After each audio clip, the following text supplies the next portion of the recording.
The Face in the Frost by John Bellairs. 1. Several centuries or so ago, in a country whose name doesn't matter, there was a tall, skinny, straggle-bearded old wizard named Prospero, and not the one you were thinking of either. He lived in a huge, ridiculous, doodad-covered, trash-filled, two-story horror of a house that stumbled, staggered, and dribbled right up to the edge of a great shadowy forest of elms and oaks and maples. It was a house whose gutter spouts were worked into the shape of whistling sphinxes and screaming bearded faces, a house whose white wooden porch was decorated with carved bears, monkeys, toads, and fat women in togas holding sheaves of grain, a house whose steep gray slate roof was capped with a glass-enclosed, twisty, copper-columned observatory. On the artichoke dome of the observatory was a weather vane, shaped like a dancing hippopotamus. As the wind changed, it blew through the nostrils of the hippo's hollow head, making a whiny, snarfling sound that fortunately could not be heard unless you were up on the roof fixing slates. Inside the house were such things as trouble antique dealers' dreams, a brass St. Bernard with a clock in its side, and a red tongue that went in and out with the ticks as the tail wagged, a 5-foot iron statue of a tastefully draped lady playing a violin. The statue was labeled Inspiration, mahogany chests covered with leering cherub faces, and tiger moths that bit you if you put your finger in the wrong place, a cherrywood bedstead with a bassoon carved into one of the fat headposts so that it could be played as you lay in bed and meditated, and much more junk, and deep closets crammed with things that peered out of the darkness of the edge of shelves, off the edge of shelves, frightening the wits out of the wizard as he poked around looking for jars of mandrake root or dwarf hair in aspic. In the long, high living room, heated by a wide-mouthed greenstone fireplace, were the usual paraphernalia of a practicing wizard. Alembics, spiraling copper coils, alcohol lamps, all burping, sputtering, and glurping as red, blue, purple, and green liquids boiled, dripped, or just slurched uncertainly in their containers. On a shelf over the experiment table was the inevitable skull, which the wizard put there to remind him of death, though it usually reminded him that he needed to go to the dentist. One wall of the room was lined with bookshelves, and on them you could find titles such as 6 Centuries of English Spells, Nameless Horrors and What to Do About Them, An Answer for Night Hags, and of course, the dreaded Krankenhammer by Stephen Schempf, the Mad Cobbler of Mainz. The 4 long casement windows on the east wall of the living room opened into Prospero's forest-bordered garden, an unpruned tangle of forsythia, rose, and lilac bushes split up by a few matted green paths. In the middle of the garden was a small clearing with stone benches and wicker lawn chairs. This park had a fountain in the center of which a pot-bellied marble satyr stared mindlessly into an empty cup as water gushed out of his ears. On summer mornings, Prospero would often sit in this weedy jungle, memorizing spells and watching the birds as they circled in confusion around the gables, pinnacles, and gargoyles that stared out in all directions from his improbable home. But on a hot, oppressive morning one August, Prospero stayed in bed till almost noon. He was not playing the bassoon, but he was thinking, lying there on his back with his hands folded on his chest. Finally, with an effort, he got up and went to the window, opened it, and stood looking down at the ground for quite some time. With a little shrug, he turned away and was poking around in a bureau drawer when a voice snapped at him. "Do you think the roof will fall on us today? Did the frost hurt your stinkweed?" There was the magic mirror. That was the magic mirror, a competent but somewhat sarcastic mirror in a heavy gilt frame. When the magician was not trying to get something out of it, it was given to tuneless humming and crabby remarks. "I don't know what you're talking about," growled Prospero as he hunted for his toothbrush. "You know very well what I mean," said the mirror in an unpleasant tone. "What's all this staring at the ceiling and thinking? Have you discovered a cure for mangy eyebrows?" "I may discover a cure for talkative pieces of plate glass," said the wizard, grinding his teeth. "Boorish threats," said the mirror. "By the way, if you step over here now, you can view Argonabad as seen from the ruins of the palace of Aurungzebe. How nice, muttered Prospero as he disappeared into the bathroom with a balving toothbrush clenched in his fist. A little later, Prospero was soaking in a large porcelain tub with eagle claw legs. The mirror began to sing. Overhead the moon is screaming, white as turnips on the Rhine. Most of the time, the mirror's singing voice might have been compared with that of a tubercular reed organ, but when it hit high notes, Prospero thought of children with long nails scraping on blackboards, so it was not surprising that the wizard soon emerged from the bathroom, wet and dripping and wrapped in a yellow damask towel that looked like a Byzantine cope. All right, he said quietly, let's see what we can see. The wizard peered deep into the fathomless depths of the murky mirror, and when the swirling mists cleared, he found himself watching a 1943 game between the Chicago Cubs and the New York Giants. The Cubs were behind 16-0 in the 8th inning. Prospero stood silently, watching for a few seconds. Then with an evil grin, he produced from behind his back a large cake of soap. Now watch it, Whiskers, said the mirror, alarmed. Don't you dare. Prospero scribbled wildly on the mirror with the cake of soap, signed his name with a flourish, and went downstairs, chuckling. But not even his victory over the cranky mirror could help Prospero to shake off the uncertain fear that hung in the still heavy air on that August day. Something was coming, and he would have given his hat to know what it was. In the meantime, he fribbled away the day with mindless tasks like cleaning the ash pit of the fireplace and raising the ghosts of flowers. From a square bottle marked essential salts, Prospero poured a few green crystals into a white ceramic dish.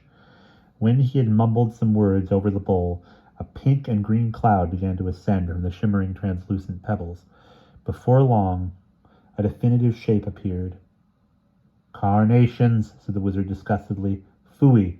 He fanned at the uninteresting spectre until it blew out the window in a long, sickly streamer of colored smoke.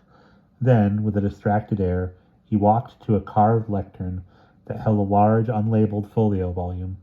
It was a thick, dog-eared book in a cracked brown leather cover, and its blue-ruled pages were filled with the wizard's florid script. On some pages were pentacles, pentagrams, and doodles, this later being usually pictures of bearded patriarchs, pharaohs, and King Louis XI of France, who, as far as Prospero was concerned, looked like this. On some pages were spells set to music. The curious words, split up into syllables, wandered through bars of badly drawn square notes. He selected one of these incantations and began to chant in a loud, wailing voice. All the clocks in the house suddenly went off at once, though it was only 3:20. The copper pots hanging in the kitchen clanged and wanged against each other, and a couple of the wizard's books fell off their shelves with a clump. But nothing else happened. Prospero slammed the magic book shut and slumped into an overstuffed chair. He fumbled in his smoking stand for his pipe and tobacco. I learned that spell 50 years ago, he mumbled as he lit his pipe, and I still don't know what it's for. Around 6 o'clock, a dark greenish storm twilight descended, though the sun was not due to set for 2 hours. Prospero got up, walked out the back door into this unusual dusk. In the yard behind the house, no birds could be seen or heard. The leaves of the trees hung like carved ornaments, and even the splashing of the fountain was strangely muted. The slates of the roof were a flat gray, and the thick piled clouds seemed to press down on the turreted house. Prospero went back inside and decided to prepare dinner for himself. He pottered about in the kitchen in an attempt at a cheerful manner, whistling bits of tunes like Libretto or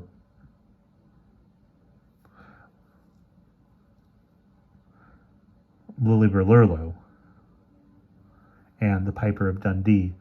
But his whistling died away as he suddenly thought, with inexplicable dread, that he would have to go down into the cellar for a pitcher of ale. Now, a grown man, especially one who is a wizard, is not supposed to be afraid of going going to the cellar at night. But though he loved the strong brown ale that aged in oozing vats in his dark basement, Prospero would, this time, just have soon done without. "This is silly," he said to himself. "You are a coward and a lumphead." He lit a tall, twisty beeswax candle and grabbed a fat pewter pitcher from a nail where it hung. The cellarway was dark and musty-smelling, and a damp breeze blew from a window that must have been left open. Prospero, moving along cautiously in the wavering yellow light, past shelves of cobwebbed jelly jars and dusty overturned steins with inscriptions in strange blue letters. Overhead were the floor beams of the house, split logs with the furrowed black bark still on them. When he reached the great rounded shapes of the beer kegs, Prospero stuck the candle into a wooden wall socket and turned toward a heavy brass-bound tun labeled XXX Strong Ale. Setting the pitcher on a shelf just under the blocky wooden spigot, he turned the handle and the ale gushed into the container with a tinny rising sound. He looked absently around the cellar as he wished for the pitcher to fill. Then suddenly his eyes were caught by the fluttering of an old clock hanging on a wooden peg, and in that instant Prospero got the notion that his eye was caught by the fluttering of an old cloak hanging on a wooden peg. And in that instant, Prospero got the odd notion that the cloak was not his, and might not be a cloak at all. He stared intently at it, as the fluttering of the garment became more agitated, and then it turned to meet him. With empty, flapping arms, it floated across the cellar floor, swaying in a sickening nightmare rhythm. Prospero clenched his fist and felt his pulse beating in his palms. He fought the rising fear as the cloak flapped nearer, and with all his heart he did not want it to close on him, for with all his heart he did not want it close to him. As it closed the gap between them, all the spells against apparitions ran through his mind, but he had the queasy feeling that none of them would work. The thing was about 6 feet from him, its cold, musty cellar breath faintly brushing his face, when it simply stopped. The flapping arms dropped, and the gray cloak, or whatever it was, slumped into a ragged heap on the stone floor. Prospero stepped back nervously and stiffened as he felt a cold sensation.